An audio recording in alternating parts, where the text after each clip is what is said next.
Voltei da viagem com a pele ainda marcada pela brisa do ar frio que cortava os recantos da minha mente. Não era apenas o retorno físico, era o retorno a um silêncio que parecia ter dormido de meu lado e acordou quando abri a porta da casa. A casa do cachorro, a casa que a gente chamava assim entre risos secos e lembranças que já não cabiam mais em nenhuma gaveta. O chão cheirava a madeira antiga e a casca de batata que alguém deixou apodrecer perto da cozinha. Um silêncio tão pesado que cada passo parecia empilhar dúvidas sobre o piso. O portão rangeu pouco antes de eu cruzar o batente, como se aquele barulho tivesse feito questão de me anunciar a presença de algo que não cabia mais na minha vida. E ali, na entrada, as coisas caídas. Não bagunça proposital, não desordem planejada, mas uma queda de coisas que não se encaixavam mais nos seus lugares. Minhas coisas, roupas, livros, pequenos objetos que carrego de cada viagem para me lembrar de onde já estive e do que ainda talvez me pertença, estavam espalhadas pelo chão da sala, como se tivessem sido derrubadas por uma mão invisível que não sabia para onde empurrar as coisas. Entre tudo o que encontrei, houve algo que chamou a atenção de uma forma cruelmente simples. Um bilhete de papel gasto, dobrado em 3. Não era uma carta elegante, nem uma mensagem que alguém escreveria para encantar. Era um recado curto, direto ao ponto, carregado de desculpas e de um peso que parecia esmagar o ar que eu respirava. As palavras, rabiscadas por alguém que não queria admitir o que estava acontecendo, insinuavam uma verdade que eu não queria aceitar. Havia alguém dizendo que não havia espaço para mim, não havia espaço para quem eu era, no lugar que chamava de casa. Eu me ouvi respirar lentamente, como se o ar tivesse se tornado uma coisa estranha, um objeto sólido que precisava ser colocado no lugar certo para que a casa pudesse respirar também. O bilhete, de letras simples, falava o que não precisava ser dito em voz alta, que meus sogros viriam morar ali, que o espaço que eu acreditava ser meu havia sido ocupado de uma forma tão abrupta que parecia ter arrancado comigo uma parte do meu próprio passado. A frase que ficou gravada na minha mente não era apenas uma desculpa. Era um comunicado de que a vida que eu tinha conhecido não existia mais de uma maneira que pudesse ser descrita sem sobressaltos. Fiquei ali, imóvel, ouvindo o sussurro do piso quando eu pisei de novo em cima dele, tentando entender o que havia acontecido com o meu retorno. A casa, outrora um refúgio, parecia agora uma construção de ecos. Cada objeto tinha uma história que se entrelaçava com a minha, mas algumas histórias haviam sido puxadas para longe por uma força que eu não reconhecia, como se alguém tivesse decidido, sem consultar ninguém, que o meu espaço pessoal era algo que devia ser partilhado com outra pessoa, com pessoas que não eram eu.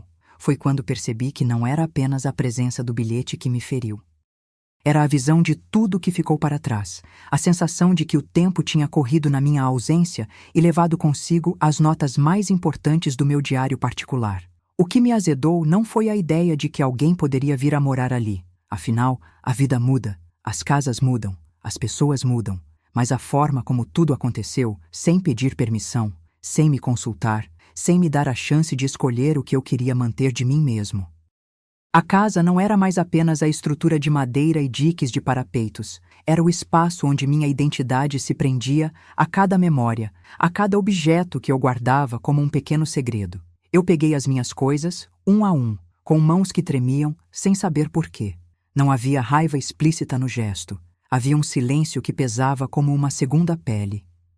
Eu fechei as costas, calcei os sapatos e pela primeira vez desde que voltei, ouvi o som do meu próprio coração batendo com uma insistência quase cruel. Não estava pronto para encarar a ideia de que o lugar que eu considerava um lar já não me pertencia mais da forma como eu o conhecia. E ainda assim, havia algo ali que me puxava para frente, um puxão que vinha não da rejeição, mas de uma curiosidade sombria que sempre me acompanhou. As coisas tinham caído ali por uma razão. O bilhete era uma pista, mas para onde apontava, eu não sabia. A sala parecia respirando comigo, cada respiração minha convertida em rugido de madeira, cada sombra no canto ganhando vida própria sob a iluminação fraca da tarde que se instalava. A janela, com as cortinas quase engolidas pela poeira, deixava passar uma luz azulada que cortava o ar como uma lâmina invisível. Olhei ao redor, imaginando que qualquer coisa fosse que nem a mim, uma presença que se movia com a mesma gravidade dos objetos. Não procurava briga, apenas ocupava espaço. E nesse jogo de ocupação, eu era o intruso, aquele que retornava a um território já delineado por outros. Discretamente, eu comecei a mapear a sala com a memória, aquela habilidade antiga que temos de transformar espaço em história. A estante com livros que mais pareciam selos de uma era que já não era mais a minha. Um quadro com uma paisagem que, na infância, me dava a sensação de que o mundo inteiro cabia ali dentro. Hoje, pesava como uma lembrança que não cabia mais no meu peito. A geladeira, ainda ligada, exalava o cheiro de comida que não era minha, de hábitos que eu não reconhecia mais como meus. E ali, no caminho, a porta do quarto que eu tinha decidido para mim, para ficar comigo, para ser meu santuário particular, aparecia entreaberta, revelando apenas sombras. O espaço que supostamente seria meu, agora parecia uma passagem para outra vida. O bilhete que encontrei tinha o poder de transformar o simples retorno em um enigma. Não era uma manifestação de raiva, nem um desabafo desesperado. Era uma declaração de mudança, de que toda a minha base, minha mãe, minha casa, meu próprio mundo de referências, havia sido reconfigurada sem que eu soubesse. A frase não precisava ser repetida. Ela já havia sido dita de forma clara pelo modo como as coisas estavam arranjadas. Não havia espaço para aquele que eu era, aquele que eu tinha sido, naquele elo entre o passado e o presente que eu ainda tentava segurar com as mãos. Então percebi que a cena da casa do cachorro não era apenas uma curiosidade, não era apenas um detalhe estranho neste quebra-cabeça que eu não tinha escolhido montar. A casa do cachorro era o frame que dava sentido a tudo: o animal, o espaço, a madeira, o cheiro, a distância entre o que a casa era e o que ela deveria ser para mim. Tudo isso parecia compor uma narrativa que eu não tinha pedido para existir, mas que, de repente, exigia que eu participasse dela. A minha resposta não seria a de alguém que apenas aceita uma mudança, mas a de alguém que decide o que fazer com o espaço que escolheu chamar de casa, ainda que esse espaço tenha sido, sem avisos, transformado em um mosaico de ausências.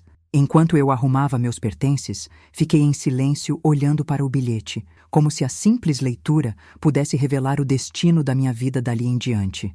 Não havia nenhuma frase de conforto no papel, nenhuma promessa de retorno à normalidade. Havia, sim, uma promessa invertida. O que parece ser o fim de uma era pode ser, na verdade, o começo de outra, ainda que o começo pareça uma suspensão de tempo, uma pausa na qual tudo é apenas sombra e respiração. E nesse instante, entendi que a minha jornada, aquela que eu havia feito longe dali, não tinha terminado. Ela apenas me convidava a cruzar uma linha invisível que separa o que eu fui do que eu ainda poderia me tornar. Foi então que uma ideia, simples e aterradora na sua evidência, começou a tomar forma na minha cabeça. Não era possível desfazer o que já tinha sido feito, porém era possível escolher como reagir ao que estava por vir. O bilhete não permitia renegociação, ele exigia aceitação. E a aceitação, para mim, não significava ficar ou abandonar. Significava, sim, encontrar um caminho para manter intacta a minha própria história, mesmo que o lugar onde eu voltara não fosse mais um lar, mas uma lembrança do que eu já fui enquanto alguém chegava para ocupar o espaço que eu havia deixado para trás.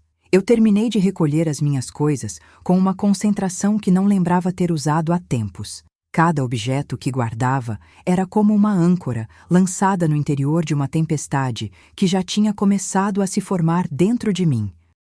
Quando dei por mim, as chaves do meu antigo apartamento já não tinham mais o peso habitual. Tinham, sim, a leveza de quem sabe que não há retorno para o que foi, mas que ainda resta a possibilidade de escolher um novo ponto de repouso para a minha alma cansada. A minha decisão não estava tomada ainda, mas o caminho começou a se desenhar na minha cabeça com uma clareza que eu não esperava encontrar ali, no meio do caos que a minha própria casa deixara transparecer.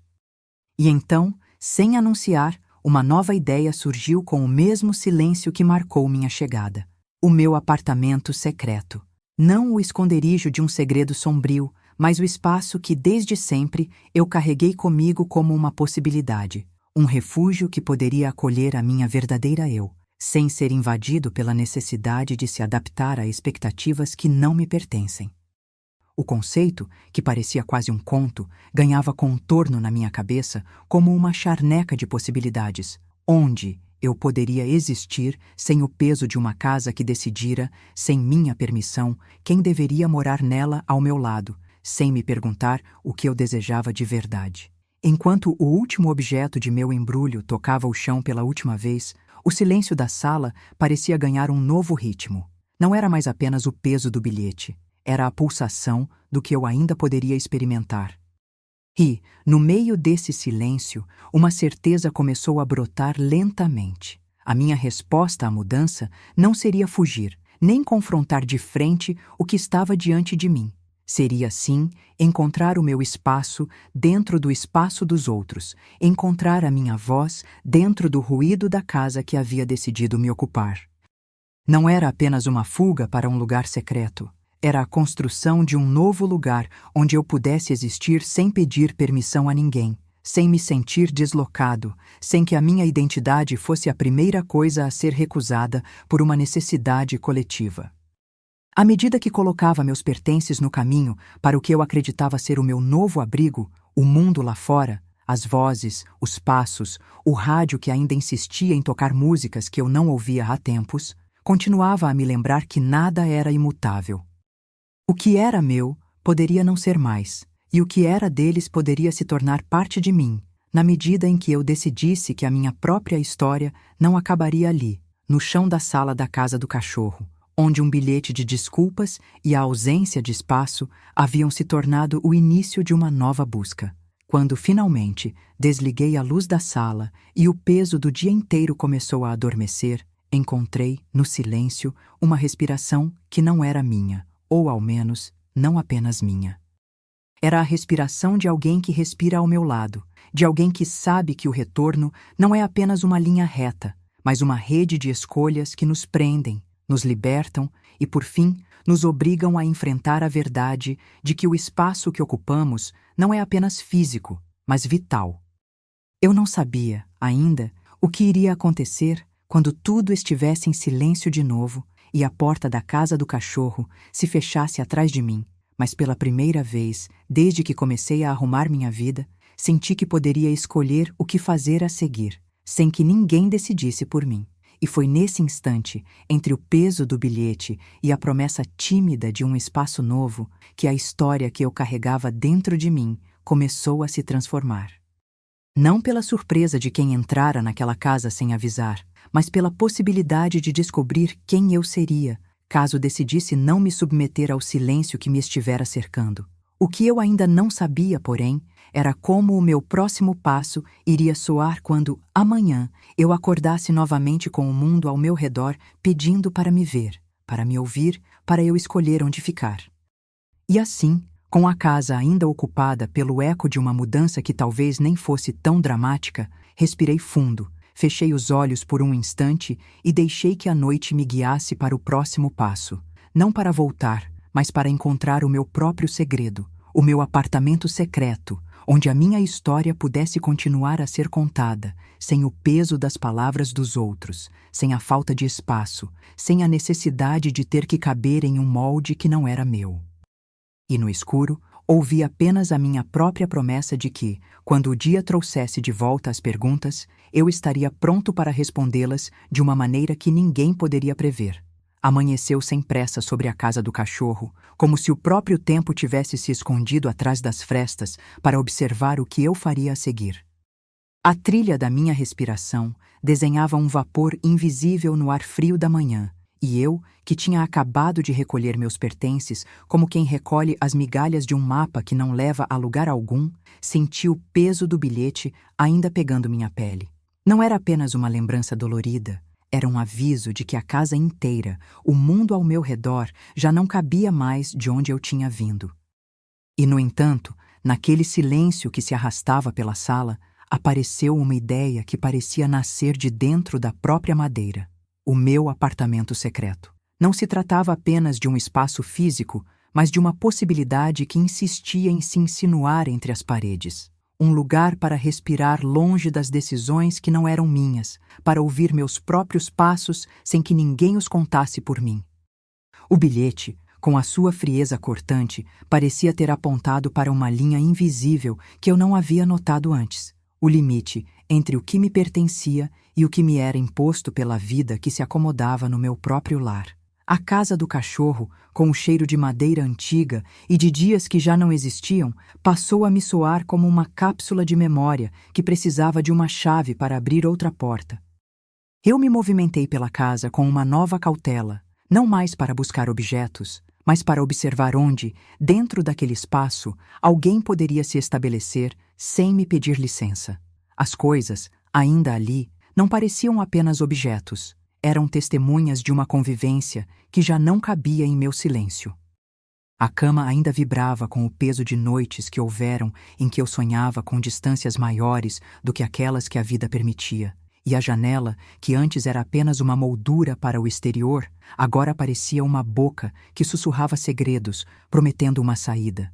Foi então que o pensamento tomou corpo, denso e claro, como a água gélida que derrama pelo ralo. Não é preciso abandonar o que me resta. É preciso reinventar o espaço onde posso existir sem que o mundo decida por mim. O meu apartamento secreto não precisava de autorização de ninguém para nascer. Ele poderia ser uma zona oculta dentro do próprio prédio, um recanto que eu pudesse escavar sem fazer barulho. Se meus sogros viriam morar ali, se a casa precisava de tempo para respirar as mudanças, eu poderia, pelo menos, criar um refúgio onde minha voz não fosse apenas mais uma coisa a ser acomodada nos cantos. A imagem que me surgiu parecia quase impossível e, ao mesmo tempo, perturbadoramente simples. Uma porta oculta atrás da minha estante de livros. Não era uma ilusão de cinema. Era uma lembrança antiga de que, em algum lugar da cidade, há quem tenha deixado por baixo do assoalho trechos de vida que não cabiam nas suas próprias paredes. Uma estante pesada com prateleiras cheias de volumes que já não cabem na minha cabeça.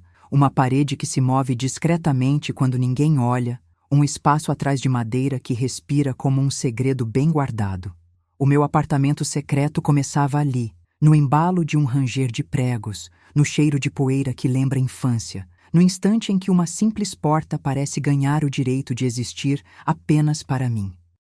Naquela manhã, enquanto o sol ainda não decidira se iria ficar ou se iria embora, comecei a mapear o que seria necessário para abrir o caminho entre o que era e o que poderia ser. Não bastavam coragem e desejo, era preciso precisão, uma espécie de organização silenciosa para não atrair a atenção de quem viria ocupar o espaço que me haviam tirado. Primeiro, virei a estante de modo a não fazer barulho, como quem evita acordar alguém que está sonhando. Em seguida, testei a distância entre as tábuas da parede e o reboco, tentando encontrar o ponto exato onde o segredo podia repousar sem chamar a atenção. O chão rangeu, a madeira gemeu, e por um segundo eu achei que o mundo inteiro tivesse decidido ouvir cada movimento meu. Eu sabia que não era apenas uma brincadeira de fantasia. Era uma decisão, uma aposta de que eu poderia existir em silêncio enquanto o resto da casa se preparava para outra narrativa.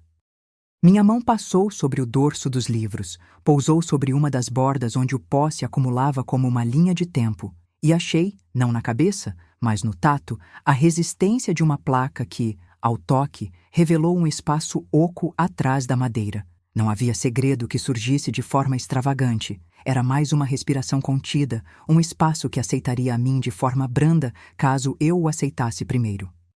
Ao tocar naquela área que parecia envolta pela própria respiração da casa, senti surgir um tremor frio que percorreu a espinha até a nuca. O segredo não precisava de palavras para existir. Ele só precisava de uma ação: puxar a placa, inclinar o pedaço de madeira com cuidado, ouvir o estalo mínimo que confirma a abertura. Quando a porta secreta se abriu, não houve explosão de luz nem revelação ruidosa. Foi apenas o sopro de um ar novo que chegava de dentro de um espaço que estava ali, esperando desde sempre que alguém decidisse ocupá-lo sem pedir permissão à casa inteira. O que encontrei ali não foi apenas uma sala, foi uma extensão de mim que havia sido escondida. Uma pequena cavidade de mundo que poderia abrigar roupas, uma cama dobrável, uma mesa simples, uma lâmpada com luz amarela que parecia ter uma história de quem viveu ali em segredo. Não era luxuoso, nem exuberante. Era simples, ideal para quem busca respirar sem a pressão de ser visto. As paredes eram descascadas em pontos discretos, como se alguém tivesse tentado apagar, aos poucos, o que houve ali. O chão, marcado por sinais de passado, parecia ter aceitado a nova presença com uma paciência quase humana. Tudo ali exalava a sensação de um segredo que finalmente encontrou alguém capaz de guardá-lo com cuidado. Ao fechar a porta atrás de mim, ou melhor, ao ouvir a porta se fechar por si mesma, como se a casa tivesse reconhecido a minha decisão, eu soube que aquele espaço não era apenas um esconderijo físico. Era uma promessa de continuidade da minha identidade, uma forma de existir sem renunciar ao que eu era, mesmo que o mundo insistisse em reorganizar as pessoas que me rodeiam. A minha casa de agora, que continuaria a existir com a presença dos meus sogros e o barulho da vida cotidiana, não precisava ser o meu único lar. Em meio ao concreto, ao cheiro de madeira antiga e à poeira que dança quando a luz atravessa a janela, eu poderia cultivar um recanto onde minha voz tivesse lugar para respirar e crescer. Amanhã, quando a cidade acordar com o rodar de carros e o sussurro das conversas, eu já sabia onde estaria. Não só na sala que me acolhe, pelo menos entre paredes, mas naquele estreito corredor que leva ao meu próprio mundo, o apartamento secreto, o lugar para onde eu poderia retornar sem pedir permissão a ninguém. Não era fuga, era escolha. Não era silêncio, era presença. E, enquanto a casa do cachorro me oferecia seu próprio universo de ecos, eu preparava o meu, uma pequena gaveta de tempo onde eu caberia inteiro, sem a necessidade de dividir o espaço com quem quer que fosse ocupar o que um dia foi meu. Aquele amanhecer trouxe uma nova claridade ao meu corpo, como se a casa inteira tivesse decidido despertar junto comigo, mesmo que sem pedir permissão. O chão ainda rangia sob meus passos, mas o som tinha ganhado uma cadência menos agressiva, mais cúmplice. Enquanto o mundo lá fora ainda bocejava entre o ruído distante dos carros, eu já me movia ali dentro como quem desvendava um mapa sem saber exatamente quem o traçou. A ideia do apartamento secreto não era mais uma fantasia distante. Era um ponto de partida, a primeira nó de uma linha que eu precisava puxar para entender onde realmente cabia meu ser naquela casa que não era só minha, mas também de quem entrara com pressa para ocupar o espaço que eu deixara livre. A sala, agora, parecia não apenas testemunha da minha decisão, mas cúmplice silenciosa de um segredo recém-nascido. O bilhete, repousando sobre a mesa da cozinha, ainda carregava a fratura mútua de quem escreve para pedir espaço sem pedir perdão. Lembrei da frase de forma involuntária, como se as palavras ainda estivessem pingando do papel para a minha pele. Desculpa, mãe. Meus sogros vão morar aqui. A casa não me expulsava com fúria. Ela apenas me oferecia uma alternativa: ficar sob regras diferentes ou criar uma outra via para existir. E ali, entre o brilho tímido da manhã e a poeira que dançava em raios de luz que atravessavam a persiana, a possibilidade de um corredor secreto começou a se formar na minha mente como um eco antigo que volta quando menos esperamos. Não havia pressa, havia precisão. Primeiro, alinhei as coisas que eu poderia precisar sem chamar a atenção. Uma lanterna menor, uma vela de cada dia, uma velha caixa de ferramentas que eu deixara num canto esquecido do corredor. O segredo não precisava ser visto em sua primeira fase. Precisava apenas começar, com gestos que não perturbassem o mundo ao redor. Andei com cuidado pela casa, tocando levemente cada superfície como se pudesse extrair de cada contato uma confiança que não me era dada. A estante, aquela testemunha de tantos mergulhos em mundos que não eram meus, continuava ali, firme, mas hoje não era apenas um apoio. Era uma porta que aguardava o momento certo para revelar o que havia por trás dela. A primeira coisa que fiz foi observar a estante com outro olhar. Não como um objeto que servia de esconderijo, mas como uma linha de fronteira que eu poderia cruzar sem que ninguém percebesse.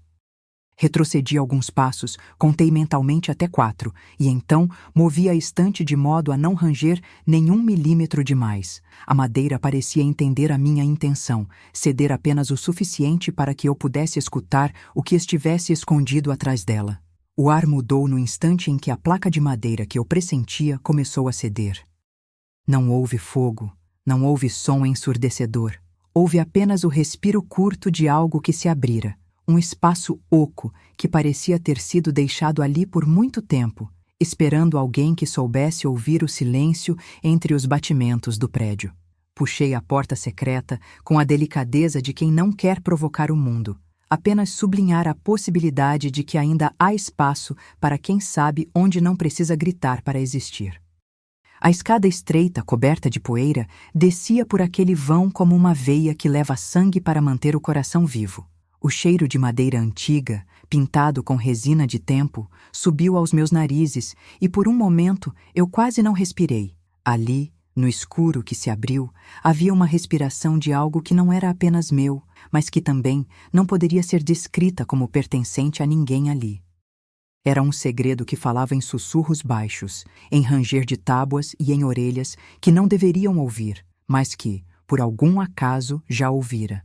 Desci, não correndo, apenas caminhando como quem atravessa um limiar sagrado. O espaço que encontrei não era grandioso, nem luxuoso. Era prático, suficiente. O tipo de abrigo que não faz alarde, que não pede para ser visto, mas que diz: aqui é onde você pode existir sem pedir licença.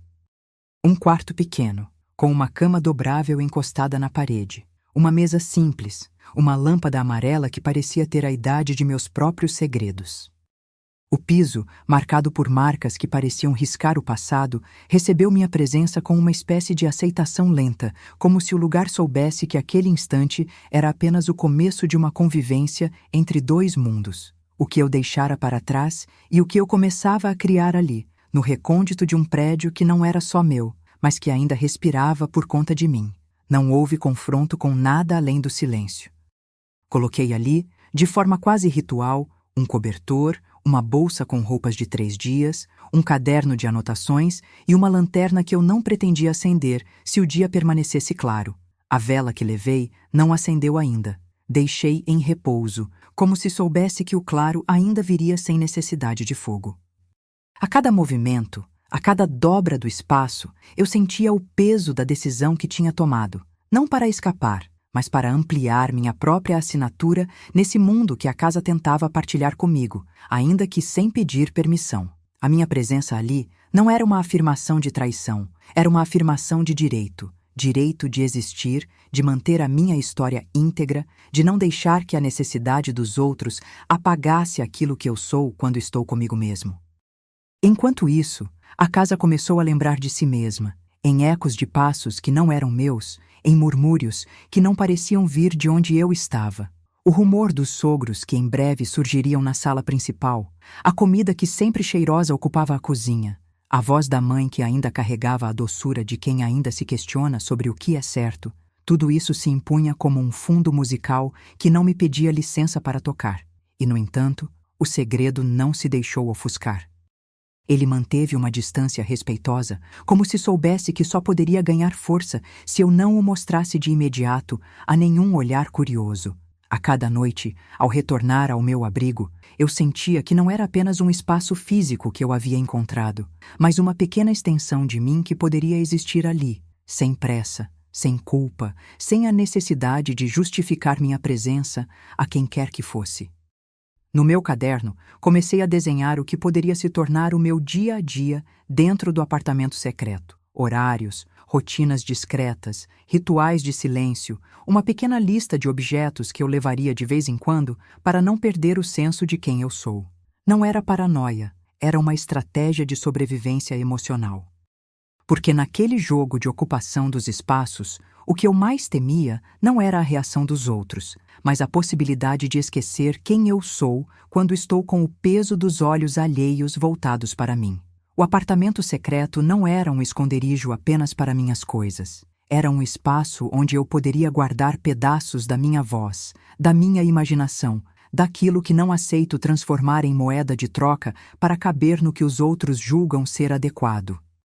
Ao final do dia, voltei ao piso da casa comum com uma sensação de alvorecer que não vinha da manhã, mas de uma decisão que tinha apenas começado a se firmar. A vida, com todos os seus ruídos, continuaria ali do lado de fora. Mas eu tinha descoberto uma forma de atravessar o sigue de cada porta que se abrisse na minha frente sem que o mundo soubesse que eu estou ali, respirando.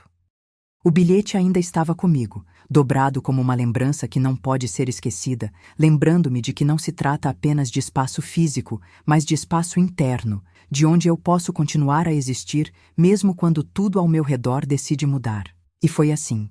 Entre a poeira que dança, o cheiro de madeira envelhecida e a promessa suave de uma gaveta de tempo que ainda não nasceu, que o meu segredo começou a ganhar peso de realidade. Não para ser visto de qualquer forma, mas para ser vivido com a dignidade de quem sabe onde pertence, onde minha voz depende menos de permissão alheia e mais da coragem de ocupar o que já é meu por direito próprio. O apartamento secreto não era apenas o fim de uma busca, era o começo de uma convivência comigo mesmo que não depende de aprovação, nem de espaço, nem de expectativa externa. Era a simples certeza de que, às vezes, o que mantém uma vida inteira não é o que cabe na sala de estar, mas aquilo que a gente guarda para ouvir quando o resto do mundo parece não entender a nossa música.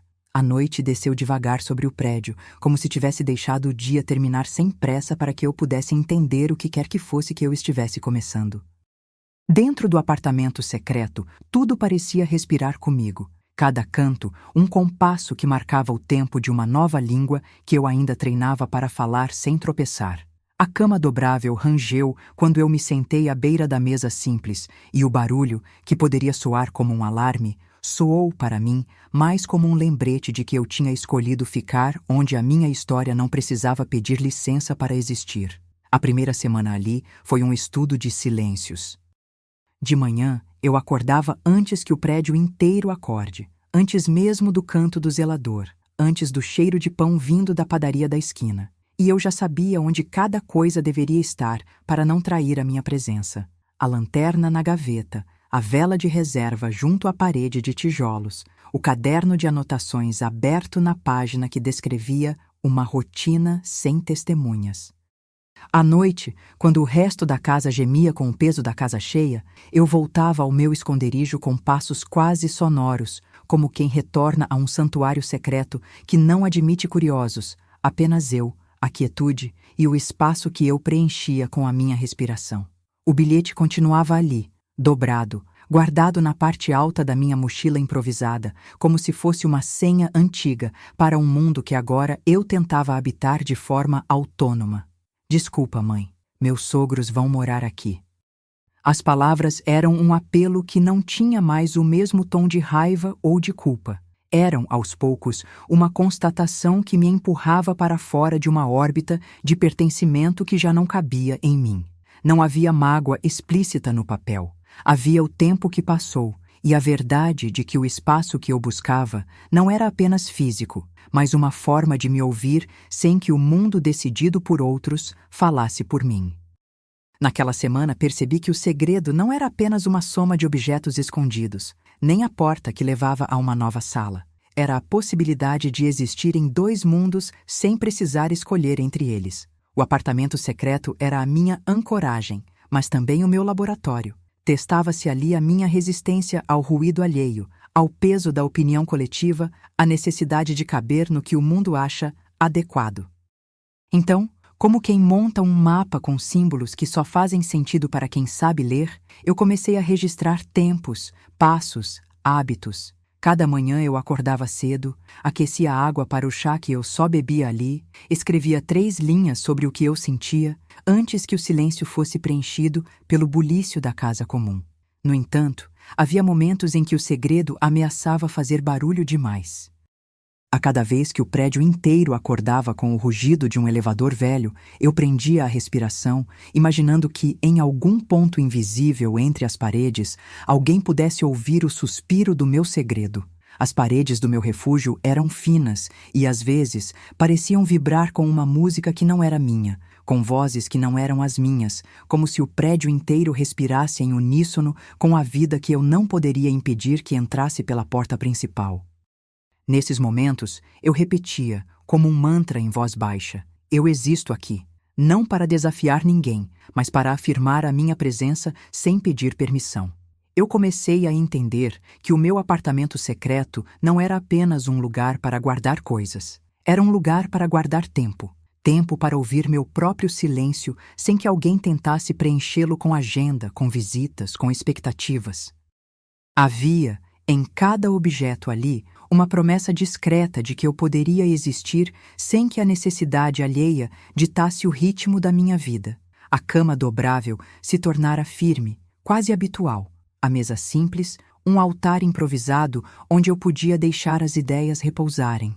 A vela, guardada na gavetinha, servia como lembrete de que ainda havia espaço para acender uma luz própria, para transformar o escuro em uma tela onde eu pudesse desenhar a minha presença sem medo de desvio. Foi durante uma dessas noites em que o silêncio parecia mais denso que o usual que eu escutei, não com os ouvidos, mas com o corpo inteiro, o que parecia ser o sussurro da casa comum. Um murmúrio que não vinha de mim, nem do meu refúgio, mas de um ponto entre os dois, como se a casa estivesse tentando falar comigo sem me chamar de atenção. Pensei que fosse apenas a minha imaginação, aquela velha companheira que sabe onde tocar para que o coração dispare. E ainda assim, o sussurro continuou, mais claro, mais insistente, repetindo uma palavra simples que parecia chegar de longe, de algum lugar que eu ainda não havia explorado. Espaço. Essa repetição não era ameaça. Era convite. O espaço, eu entendi, não era apenas o vazio entre paredes. Era o espaço dentro de mim que eu precisava abrir para que aquilo que eu era pudesse ter lugar de modo inteiro. A cada noite, eu me olhava no estreito reflexo da lâmpada amarela e via não apenas o meu rosto, mas a linha tênue que separava o que eu carregava de quem eu era quando sozinho. O bilhete, com sua culpa contida, continuava a funcionar como uma bússola moral. Lembrando que ali, naquela vida que desabrochava aos poucos, eu ainda precisava escolher como ocupar cada centímetro do presente sem deixar que a história dos outros cobrasse passagem. Os dias foram se alinhando a essa nova disciplina. O tempo que eu roubava para mim, a rota silenciosa que eu traçava entre o quarto pequeno e a porta que dava para a escada, o ritual de retorno que não exigia desculpas nem explicações. O segredo começou a se tornar menos um fardo e mais uma prática, uma forma de existir com menos ruído externo, para que o meu interior pudesse conversar comigo sem a necessidade de aprovação. Eu escrevi na minha caderneta: não é fuga, é saneamento interior. E cada vez que eu o lia em voz baixa, o espaço dentro de mim parecia expandir 1 centímetro a mais, como se o segredo, antes contido, começasse a respirar por si mesmo. O que aconteceu, aos poucos, foi que o prédio inteiro começou a fotografar de maneiras diferentes as minhas ações. Pequenos sinais. Alguém perceber que a estante se movia com menos ruído, o ranger da madeira não tão intenso, o cheiro da casa comum, que em certos momentos parecia menos intrusivo ao meu segredo. Havia ainda a realidade inevitável de que meus sogros viriam morar ali. O bilhete era a prova de que a vida não esperava por mim para seguir seu curso. Mas naquela terça-feira, quando eu descia a escada com o peso da mochila, que continha apenas o mínimo indispensável, 3 camadas de roupas, um conjunto de ferramentas simples, um prato dobrável, percebi que meu segredo já não era apenas uma válvula de escape. Era a bússola de uma nova casa em construção, onde eu poderia, sem abrir mão de quem eu sou, existir com mais presença do que apenas na minha cabeça. Ao final dessa semana, quando me afastei da testa da estante para deixar o mundo entrar de novo pela porta de trás que eu havia aberto para mim, descobri que o segredo tinha começado a se transformar em hábito. Não era mais um segredo escondido a 7 chaves. Era a minha maneira de andar pelo corredor da vida, com passos que não exigiam permissão. O bilhete continuava a assombrar a minha memória, mas de uma forma menos opressiva, mais como um marco de uma linha que eu não poderia cruzar sem, antes, reconhecer a minha própria decisão de ficar. Eu não sabia ainda como o mundo reagiria ao meu novo espaço, nem se os outros compreenderiam de onde vinha o meu silêncio. Mas eu sabia com a certeza breve, mas firme, de quem finalmente aprendeu a ouvir, que o meu apartamento secreto não era apenas uma segunda casa, era o meu modo de continuar a ser, mesmo quando o mundo insistia em me dizer onde eu deveria caber. A noite voltou a dormir sobre o prédio, mas agora eu sabia que o meu silêncio não precisava mais apenas ser ouvido, ele precisava ser protegido. O apartamento secreto não era mais apenas uma ilha isolada. Era um corredor de tempo que conectava duas vidas que eu seguia carregando ao mesmo passo, sem pedir licença a ninguém. O bilhete, dobrado na mesma mochila que eu levava para as emergências do dia, parecia ter adquirido uma nitidez diferente. Não era mais apenas desculpa vencida pelo peso da casa. Era um mapa, uma nota de rodapé para o que eu ainda poderia escrever de minha própria história. Na primeira semana, a rotina ganhou contornos quase medicinais. Pela manhã, o mundo lá fora ainda respirava pelo corredor estreito da escada, enquanto eu, no meu canto secreto, ajustava o raio da luz amarela que batia na minha mesa como se fosse uma órbita para a minha mente. Eu contava passos do elevador, o clangue do metal, o consumo mínimo da energia elétrica, como se cada ruído pudesse ser decodificado em segredos que ninguém precisava ler a meu respeito. O quarto pequeno, com a cama que dobrava, começou a ter o peso de uma sala amarela que falava comigo em voz baixa, ensinando a respirar sem pressa, a mover objetos sem que parecessem objetos de alguém que não era eu. O bilhete permaneceu comigo, não como um achado dramático, mas como um lembrete constante de que espaço é também tempo. O tempo que eu não concedo aos outros para desenhar minhas horas. O tempo que eu suplantei em nome da própria existência. À medida que os dias passavam, o segredo ganhou textura. Não era apenas uma manobra de esconder, era uma técnica de permanecer. Eu alinhava as minhas coisas com uma precisão quase ritual. A lanterna repousando na gaveta certa, a vela de reserva sempre à mão, o caderno aberto na página onde eu descrevia a minha rotina sem testemunhas. Cada ação era uma linha de defesa suave, um gesto que dizia ao prédio e aos meus próprios temores que eu não sairia dali enquanto aquilo que me pertencia não pudesse existir em paz. Foi então que o espaço começou a falar comigo através de sussurros que vinham de onde a madeira se encontrava com a parede. Não era mais apenas o som do silêncio. Era uma comunicação tênue entre dois mundos que eu insistia em manter distintos, mas que por momentos pareciam se tocar. O elevador do prédio rangia com uma cadência mais baixa, como se estivesse aprendendo a respeitar a minha presença. A voz da mãe, que eu imaginava sempre à distância, parecia vir com menos peso, como se a distância física estivesse aplacando a mágoa antiga. O bilhete, dobrado sempre na parte superior da minha mochila improvisada, assumia, aos poucos, o papel de uma espécie de código. Espaço não é abandono. É a fronteira onde eu começo a me ouvir sem eco de decisões alheias. As pequenas vitórias da minha autonomia tinham, porém, um custo quieto. Cada vez que eu retornava ao meu esconderijo, o cheiro de madeira antiga, o rastro de poeira sob a lâmpada amarela lembravam que o mundo lá fora não ia sumir diante da minha decisão. Ele continuaria chegando, com as visitas programadas, com os horários de almoço dos sogros, chegando pela porta principal, com a correria dos dias que não se davam ao luxo de se dissolver apenas porque eu decidi existir de outra forma. E mesmo assim, o segredo, esse espaço entre o meu corpo e o que o mundo esperava de mim, parecia se alongar como uma fita que não se corta facilmente. A cada noite, eu anotava em meu caderno mais uma linha. Não é fuga.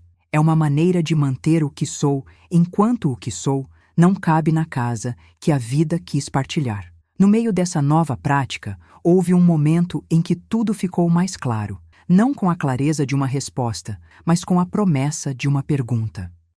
O segredo não era apenas uma reserva de objetos, era uma forma de tempo que eu podia guardar para depois. Uma sala interna onde a minha voz podia existir antes que o ruído da vida comum chegasse para moldá-la. Quando eu descia pela escada, o ar carregava um cheiro de tinta antiga e de madeira, que já recebeu muitas histórias. E ali, no vão entre o chão e a porta da casa, eu percebi que o meu rosto, visto pelo reflexo da lâmpada, era também o meu próprio mapa. Linhas de experiência que não cabiam na sala de estar, nem no corredor da vida comum, mas que tinham um lugar definitivo ali, onde a minha presença não precisava de permissão para respirar. A cada fim de semana, a poeira encontrava menos espaço para se levantar no ar quando eu passava. As sombras, que pareciam querer observar a minha movimentação, diminuíam o tom do olho curioso do prédio. E, no entanto, o bilhete continuava lá, não como uma acusação, mas como uma sentença suave que me convidava a entender a necessidade de manter meu segredo apenas entre mim e o espaço que eu o habito. Não havia pressa para particularidades grandiosas. Havia o compromisso de constituir, dia após dia, uma convivência que não conflitava com a casa, nem com os sogros que estavam a caminho. Eu tecia com calma os elementos que compõem o meu dia dentro do segredo: horários, rotinas discretas, o ritual de retorno que não perturba nem a minha paz, nem a ordem da vida que me rodeia. Ao final de mais uma semana, filo perceber que o apartamento secreto não era apenas uma resposta à imposição de espaço. Era, de fato, o meu laboratório de presença, onde eu podia medir a minha força ao resistir ao ruído externo, onde eu podia treinar a minha capacidade de existir sem pedir licença, onde minha história podia andar sem pedir permissão a quem quer que fosse. A pergunta que ficou não era mais se eu iria ficar, mas como eu iria permanecer, de modo que a minha voz não fosse apenas uma sombra do que houve, mas o começo do que ainda poderia ser. E com esse pensamento, fechei o diário de uma semana e me permiti ouvir a casa outra vez, não como uma testemunha passiva, mas como uma parceira silenciosa de uma nova forma de morar dentro de casa. A minha, ainda que pequena, ainda que discreta, ainda que antes de ser reconhecida pelo mundo. A noite descia sobre o prédio com a mesma paciência de quem sabe que o segredo não tem pressa para se revelar. No meu canto escondido, a distância entre o quarto pequeno e a escada parecia ter encostado a respiração da casa à minha pele, como se o prédio inteiro tivesse decidido ouvir o que eu ainda não ousava dizer em voz alta. O bilhete continuava na mochila improvisada, dobrado na dobra exata onde deixava o peso da culpa descansar, mas já não carregava apenas a quem eu era naquele instante. Carregava a promessa de uma continuidade, de uma presença que não precisava pedir licença para existir. E, no entanto, havia uma nova batida no coração daquele espaço. A cada semana, a cada noite, o segredo descortinava um pouco mais de si, sem se entregar por completo. No começo da nova semana, a rotina ganhou uma cadência quase clínica. Pela manhã, eu acordava antes do mundo acordar, quando o prédio ainda sussurrava como se estivesse cochichando segredos apenas comigo. Eu ajustava a luz amarela para que o meu mapa mental tivesse um eixo estável, a lanterna na gaveta, a vela de reserva alinhada ao lado da tomada, o caderno aberto na página onde eu registrava cada passo discreto da minha existência. O quarto, agora visto como um laboratório de silêncio, recebia meus gestos com uma aceitação quase maternal. Cada objeto que eu movia parecia obedecer a uma linha de tempo que eu mesmo traçara, para que o meu estar ali não fosse um grito, mas uma decisão lenta. O bilhete, dobrado como uma senha antiga, continuava ali, mas não me empurrava com a severidade de um castigo. Era uma bússola suave que me lembrava de que espaço é também tempo. Espaço para respirar sem ser ouvido, tempo para eu escolher o que manter e o que deixar ir. Com esse pensamento, eu comecei a registrar não apenas objetos, mas horas, quando abriga o mínimo para não romper a vida de fora, quando cada ritual de retorno pode ser feito sem atrair a curiosidade dos que estão do lado de fora. Eu, que antes temia que o segredo fosse um peso, descobri que ele também era uma forma de vida que precisava ser cuidada com delicadeza para não morrer enredado em julgamentos. Foi então que o espaço começou a falar comigo de outra maneira. Não mais através do silêncio, mas de sussurros que parecia vir de um ponto entre duas paredes, onde madeira e concreto se tocam sem admitir olhares. O elevador rangia com uma cadência quase humana, como se estivesse aprendendo a respeitar a minha presença. A voz da mãe, apesar de distante, parecia menos pesada, como se o afastamento físico tivesse amaciado as arestas de uma antiga mágoa. O bilhete, sempre repousando na primeira gaveta da mochila, ganhou, com o tempo, o papel de um código. Espaço não é abandono, é fronteira onde eu começo a me ouvir sem eco de decisões alheias. Porém, a cada fim de semana, a distância entre o esconderijo e o mundo de fora parecia encurtar-se de uma forma estranhamente cruel. O mundo lá fora não parava. Ele se ajustava para abrir caminho para a nova vida que se anunciava. Os sogros chegariam. A casa principal se encheria de passos, cheiros e vozes que não me pediam permissão para existir ali. E eu, que havia jurado manter o meu segredo intacto, percebi que precisava de uma resposta mais ousada do que apenas coexistir entre dois mundos. Precisava de uma via própria, que pudesse atravessar a linha entre dois espaços sem que nenhum deles perdesse a sua dignidade. E assim, a ideia de ampliar o meu segredo ganhou consistência. Não apenas uma sala oculta, mas um corredor de tempo que pudesse ligar o que eu era com o que o prédio permitia que eu fosse sem abandonar o meu presente. Numa noite particularmente silenciosa, voltei a examinar a estante como quem lê um mapa antigo. Movia com um cuidado quase ritual, contando mentalmente até 4 para que o ranger não entregasse o meu segredo a ninguém. A madeira cedeu, não com estrondo, mas com uma respiração suave. E a porta secreta revelou o vão que já conhecia, mas que até então não tinha ousado atravessar com plena certeza. Desci pela escada estreita, a poeira bailando em volta da minha cabeça como pequenas lembranças que se recusavam a desaparecer. O corredor em frente a mim não era grandioso nem enfeitado. Era prático, suficiente. O tipo de passagem que não requer holofotes para existir, apenas a coragem de caminhar sem medo de tropeçar. No espaço oculto, organizei o que levaria comigo nesses primeiros passos de construção. Uma manta simples, uma lanterna, um caderno extra para registrar os ajustes do meu novo rumo, uma panela portátil e uma vela que poderia acender caso a noite caísse sem aviso. Não era apenas um abrigo, era uma operadora de presença, uma forma de negociar com o mundo a minha maneira de existir sem que a casa inteira precisasse aprovar. Ali, entre paredes que respiravam com o meu ritmo, eu comecei a desenhar o que poderia ser uma convivência entre dois lugares: o quarto que eu deixava para trás e o estreito recanto que eu iria cultivar como um santuário que não pede permissão a ninguém. O que tornava aquele espaço ainda mais especial não era apenas a sua função física, mas o que ele representava. A prova de que eu não precisava escolher entre dois universos, mas que eu poderia tecer ambos com uma linha que fosse minha, sem ferir o equilíbrio da casa que me recebia. O bilhete, embora ainda carregado de uma culpa antiga, servia como lembrete constante de que o ato de ficar é, na essência, um ato de negociação com o próprio medo. E eu, que sempre temia a injustiça de ter que caber onde não coube, descobri que o segredo não era esconder de forma absoluta, mas ocupar com dignidade cada centímetro que merecia ser meu. À medida que os dias passaram, o meu segredo começou a ganhar outra textura. Não apenas uma reserva de objetos e de tempo, mas um modo de resistir com gentileza, de permanecer sem ferir o espaço que eu também precisava. O prédio pareceu entender, aos poucos, que a minha presença ali, mesmo que discreta, era uma forma de equilíbrio. A casa, com a chegada dos sogros, não precisava ser despedaçada para que eu pudesse existir. Eu poderia permanecer sem apagar a vida que já estava em curso. E com esse entendimento, o meu segredo já não era mais uma fuga. Era uma escolha consciente de manter duas histórias vivas ao mesmo tempo, sem ceder a uma única narrativa que tentasse excluir a outra.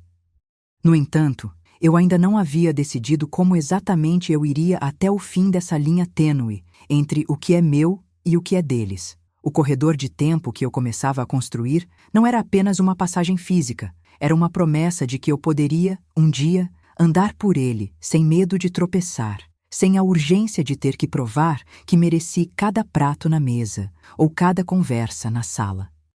E enquanto a casa continuava a respirar, eu deixava que o silêncio me ensinasse o que ainda precisava aprender. Que espaço não é apenas lugar, é tempo vivido com autenticidade. É uma escolha diária de não deixar que o medo determine onde eu fico. A noite parecia fechar-se ao redor do prédio, com a paciência de quem sabe que o segredo não perde tempo, só muda de máscara. O corredor entre o quarto e a escada, antes um espaço de hesitação, ganhou agora a verve de uma ponte estável, não para fugir, mas para permanecer com dignidade. Eu, que aprendi a decorar o silêncio como quem aprende uma língua nova, senti o peso do bilhete ainda na mochila, mas já não com a mesma ferrugem de culpa. Era uma assinatura de resistência, uma garantia de que minha presença ali não era uma conspiração contra ninguém, mas uma tentativa honesta de existir em dois mundos sem que um se acabe no outro. Amanhã, ou talvez já hoje à meia-noite, os passos dos sogros começaram a soar como um relógio que se recusa a atrasar. Não era apenas a casa que se preparava para a mudança. Era o meu próprio interior que precisava de uma linha de chegada, de uma forma de dizer ao mundo: estou aqui, não para dominar, mas para dialogar.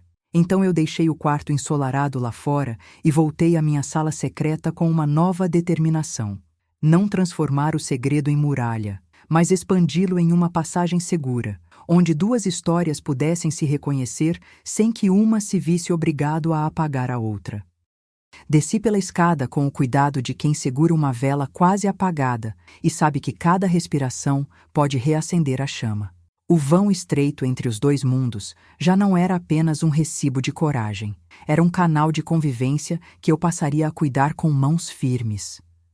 No espaço oculto, organizei os objetos como quem monta uma casa dentro de outra casa. A manta dobra-se para abrigar uma noite inteira. A lanterna repousa ao lado da vela. O caderno recebe uma nova página para registrar encontros, não apenas rotinas. A panela portátil não era apenas ferramenta de sobrevivência. Era símbolo de que eu podia cozinhar, mesmo sem tocar o fogão da vida em comum, que a mesa da sala principal continuaria a existir sem precisar ouvir minha voz a cada pergunta. O bilhete, que um dia serviu como freio, tornou-se, neste estágio final, uma espécie de legenda interior.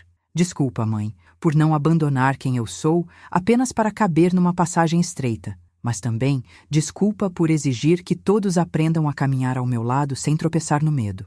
Porque o que eu descobri foi que o espaço não é apenas lugar, é um pacto de presença, é o modo pelo qual a gente diz ao outro: eu fico sim, mas fico inteiro.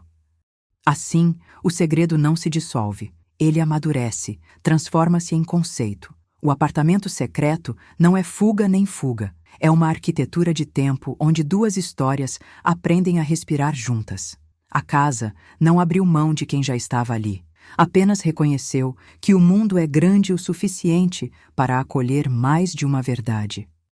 E naquela noite, quando o silêncio se tornou cúmplice e não testemunha, senti que o corredor que eu havia criado não era mais uma linha tênue entre dois espaços, mas uma avenida onde a convivência poderia caminhar com passos suaves. Eu poderia descer à sala principal e erguer, com humildade, a minha presença sem pedir licença. Não como desafio, mas como convite. Vamos construir juntos um lar que não destrói, que não empurra para fora, que não exige que eu me torne menos para caber. E assim, com a casa girando ao meu redor e a promessa de que o tempo pode ser um aliado em vez de uma sentença, encerrei o dia com a certeza de que o segredo não precisa desaparecer para que a vida floresça. Ele pode coexistir, protegido e respeitado, como uma porta que se entreabre apenas para quem sabe ouvir o que está do outro lado. O meu caminho agora não era mais uma fuga silenciosa, mas uma escolha de presença consciente. Ocupar o que é meu sem negar o que é deles, manter duas histórias vivas sem que uma delas precise morrer. E se as luzes da manhã voltarem a acender, que encontrem o prédio pronto para acolher não apenas um segredo, mas uma convivência em que cada espaço tenha voz e cada voz tenha espaço.